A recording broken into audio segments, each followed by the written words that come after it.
दाल की सब्जी। OMG OMG, प्रिया गौरव ने मुझे मिलने बुलाया है, वो भी अकेले। इसका मतलब समझ रही हो ना तुम? आज फिर जीने की तमन्ना है, आज फिर मरने का इरादा है। इसका कोई मतलब वैसे भी नहीं निकलता, क्योंकि तुम हमेशा अकेली ही तो मिलती हो गौरव से।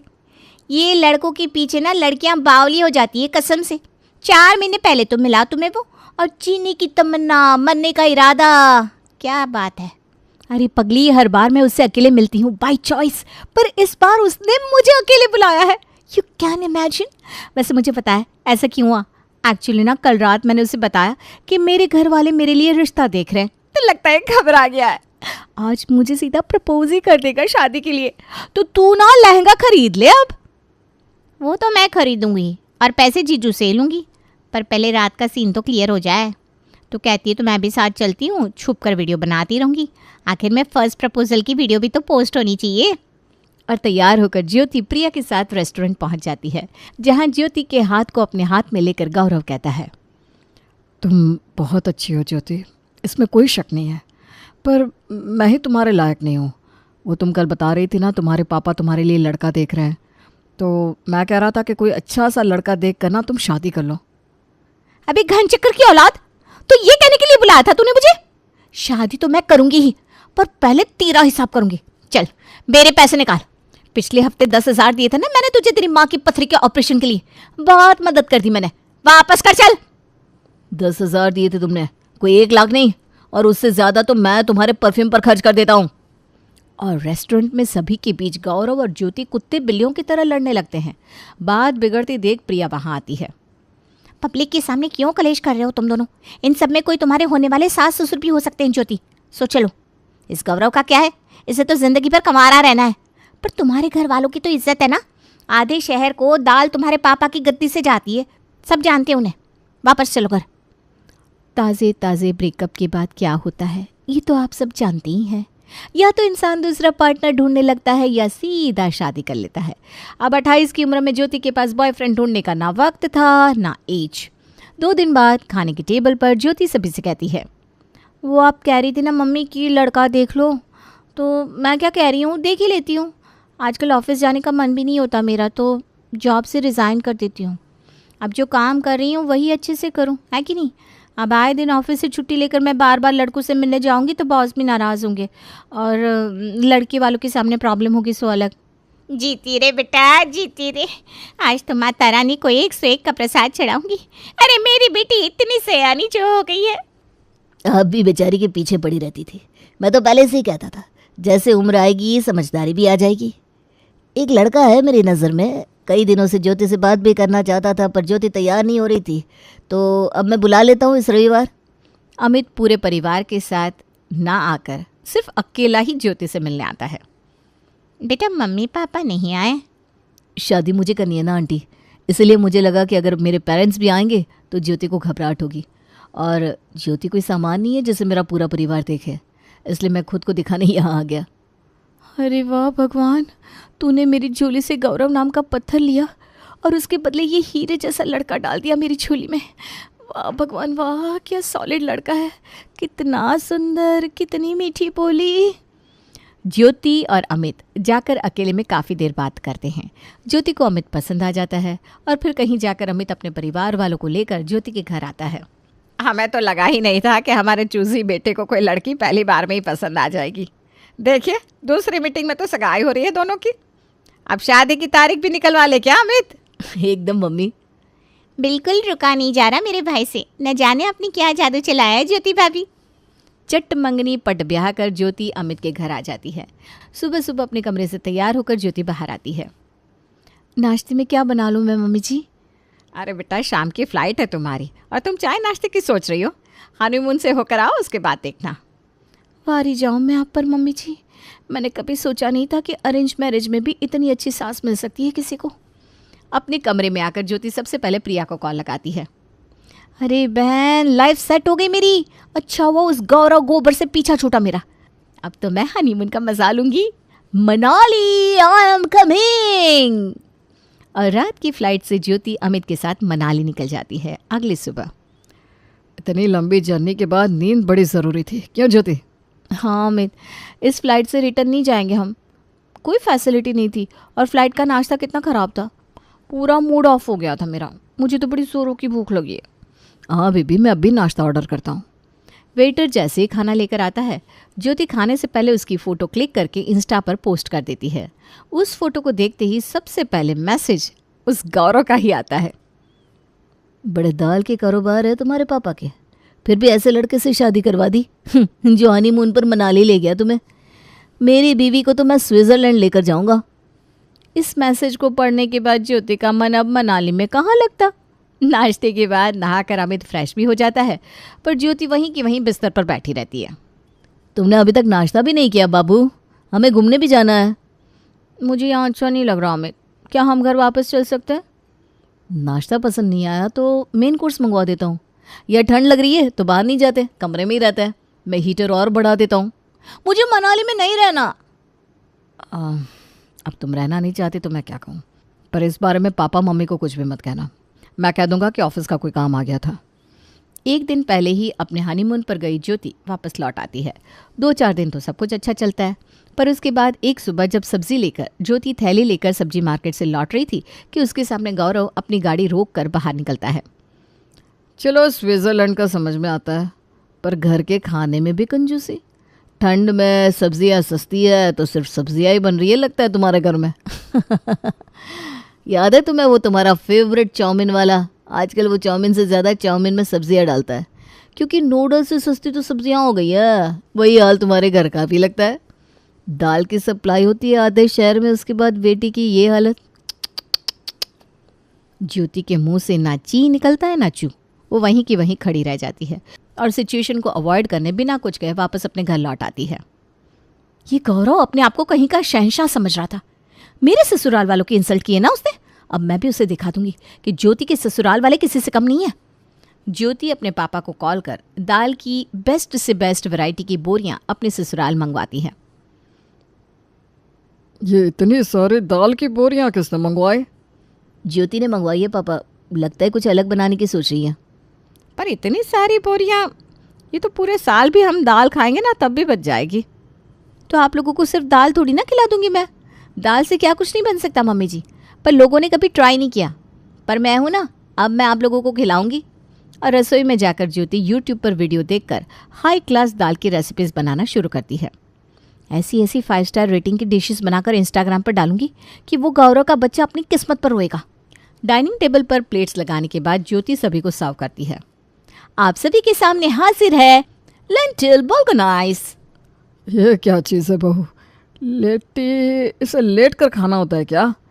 अरे नहीं पापा जी, वो लेटी बुलू नहीं होता।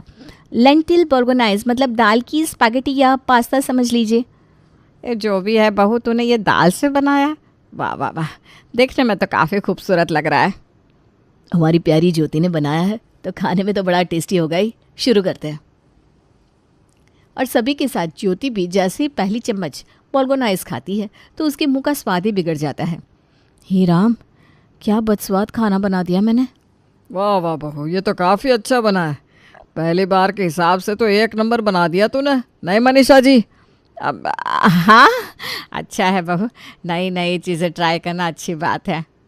जो खाना ज्योति को पसंद नहीं आया था वो उसके ससुराल वालों को बड़ा अच्छा लगता है, इसलिए रात को भी फिर से दाल की रेसिपी बनाने की हिम्मत ज्योति को मिल जाती है और फिर से यूट्यूब खोलकर वो इंटरनेशनल डिश बनाने की कोशिश करती है। और रात को सभी को परोसा जाता है lenticel soup with sweet potato और लेंटिकल सैलेड।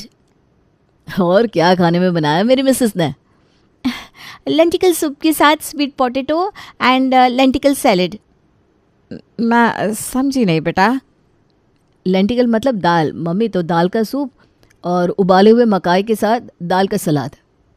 फिर से दाल?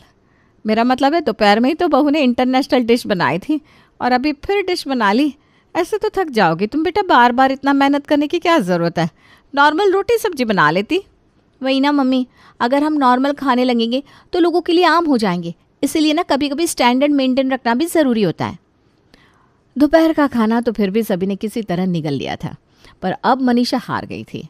पर वो अपनी बहू का मन दुखी भी तो नहीं करना चाहती थी। इस खाने को तो मैं अकेले कमरे में बैठकर खाना चाहती हूँ। बिल्कुल सही कहा आपने मनीषा जी, क्या खाना है, वाह बे वाह। इसका मज़ा आराम से बिस्तर पर बैठकर खाने के बाद ही आएगा। और अपने अपने खाने की प्लेट लेकर मनीषा और मानव कमरे में चले जाते हैं। मुझे तो खाने में ज़रा भी स्वाद नहीं आया, मैगी बनाकर खा लेती हूँ। ज्योति किचन में जाती है और खुद के लिए मैगी बनाती है और लगाती है प्रिया को फ़ोन। दूसरी स्टोरी पोस्ट कर दी मैंने। 150 रुपये किलो की दाल से बनाया है खाना मैंने। उस भिखारी गौरव के घर में पूरे दिन में 150 रुपये का राशन भी नहीं आता होगा। बिल्कुल सही कहा तूने, मुझे भी लग रहा है तेरा ये ट्रिक असर कर रहा है। गौरव की स्टोरी देखी नहीं कि पैसे से बड़ा प्यार होता है, पैसा ही सब कुछ नहीं होता एंड ऑल। अभी तो 2 ही फ़ोटो पोस्ट की है, अभी तो रुक जा, बैंड बजाती हूँ अच्छी सी इस लड़के की। गौरव की बैंड बज रही थी या नहीं पता नहीं, पर ज्योति के ससुराल वालों की बैंड तो ज़रूर बज रही थी।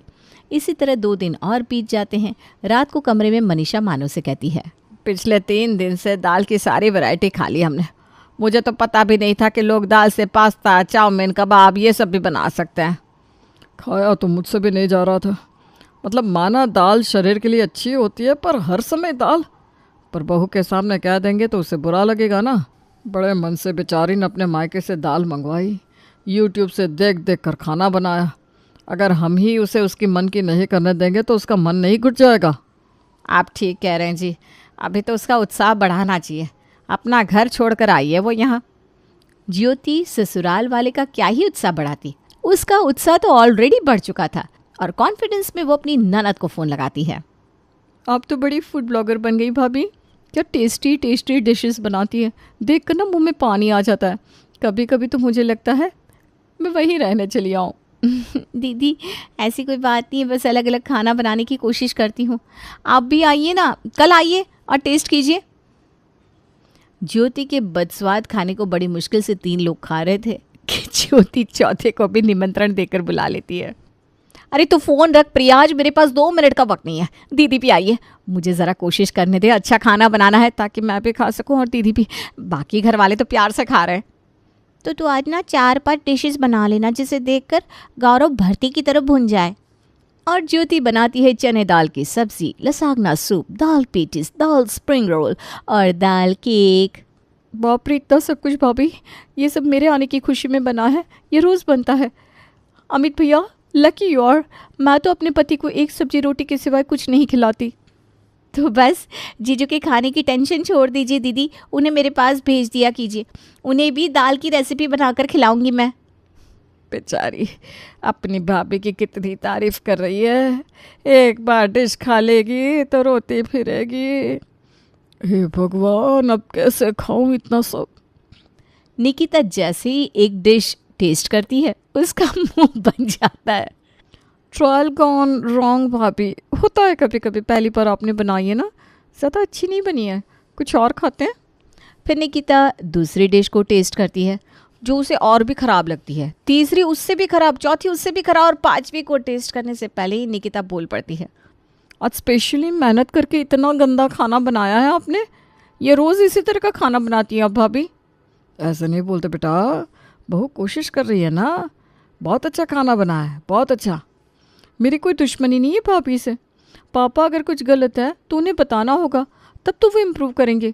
अगर आप उन्हें इस भ्रम में रखेंगे कि ये खाना अच्छा है तो ये वही बनाते रहेंगे। आपने ये खाना कभी टेस्ट किया हो भाभी तो आपको ख़राब नहीं लगा क्या? कसम से इतना ख़राब खाना मैंने तो पहले कभी नहीं खाया। ये सुनते ही ज्योति की आंखों में आंसू आ जाते हैं। वो रोते हुए अपने कमरे में चली जाती है। अमित अपनी पत्नी के पीछे पीछे कमरे में जाता है। क्या छुपा रही हो ज्योति तुम मुझसे? जिस दिन से हम हनीमून से आए हैं उस दिन से तुम बदल गई हो। हम फ्रेंड्स भी हैं ना, प्लीज़ बताओ, कुछ तो बात है। और अपने पति का सपोर्ट पाकर ज्योति कहती है, मेरा एक्स मुझे चिढ़ाता है। मैंने गौरव के बारे में बताया था ना आपको, पहले हनीमून पर, उसके बाद हमारे घर के खान पान को लेकर ही। सब्जियां सस्ती हो गई है इसलिए तुम्हारे ससुराल वाले इतनी सब्जियां मंगवाते तुमसे। तो उनके सामने अपने ससुराल वालों की इज्जत रखने के लिए मैंने दाल की वैरायटीज़ बनानी शुरू कर दी। क्या पागल हो क्या तुम? वो अब तुम्हारी लाइफ में नहीं है, वो जा चुका है। उसे इस बात की जलन है कि तुम आगे बढ़ चुकी हो, इसीलिए तो बार बार वो तुम्हें नीचा दिखाना चाह रहा है और तुम हो कि उसकी बात को मानकर रिएक्ट कर रही हो और खुद के लिए चीज़ें कॉम्प्लिकेट कर रही हो। 2 बातें सुनाकर ब्लॉक कर दो, या फिर ख़त्म? कहो तो मैं सुना देता हूँ। यही गाइडेंस तो मुझे चाहिए थी। Thank you Amit. पता ये दाल की वैरायटी का खाना मुझसे भी नहीं खाया जा रहा था, पर बस अच्छी अच्छी फ़ोटोज़ लेकर पोस्ट करने के लिए और उसे दिखाने के लिए मैं ये सब कर रही थी। भाड़ में जाए गौरव। एंड थैंक्स टू दी कि उन्होंने सबके सामने मेरे खाने की इंसल्ट की, वरना पता नहीं कब तक ये चलता। ज्योति और अमित कमरे से बाहर आते हैं। आई एम सॉरी भाभी, मुझे नहीं पता था आपको ये बात इतनी बुरी लग जाएगी। मैंने तो ऐसे ही बोल दिया। आपने बिल्कुल सही किया दीदी। मुझे ना दाल की रेसिपी बनानी नहीं आती, मैं तो खुद इस खाने को नहीं खा पा रही थी। सही में क्या बेटा? सच बताऊं तो हर रात कमरे में खाना ले जाने के बाद मैं उसे खिड़की से बाहर फेंक देती थी, खाया ही नहीं जाता था। तुमने दाल का इस्तेमाल तो किया पर खाने को ना इंडियन छोड़ा ना वेस्टर्न। चलो अच्छा है, बहू नाराज़ नहीं है। और एक खुशखबरी ये भी है कि आपकी बहू अब से दाल की वैरायटीज़ नहीं बनाएगी। इस बात को सुनकर ज्योति के परिवार वाले इतने खुश होते हैं जितने वो अपने इकलौते बेटे की शादी में नहीं थे। फाइनली दाल की सब्जी का ये ड्रामा खत्म हो जाता है। अगली सुबह खाने में क्या है बहू? दाल के पराठे। मजाक कर रही हूँ, आलू के पराठे और पुदीने की चटनी है पापा जी।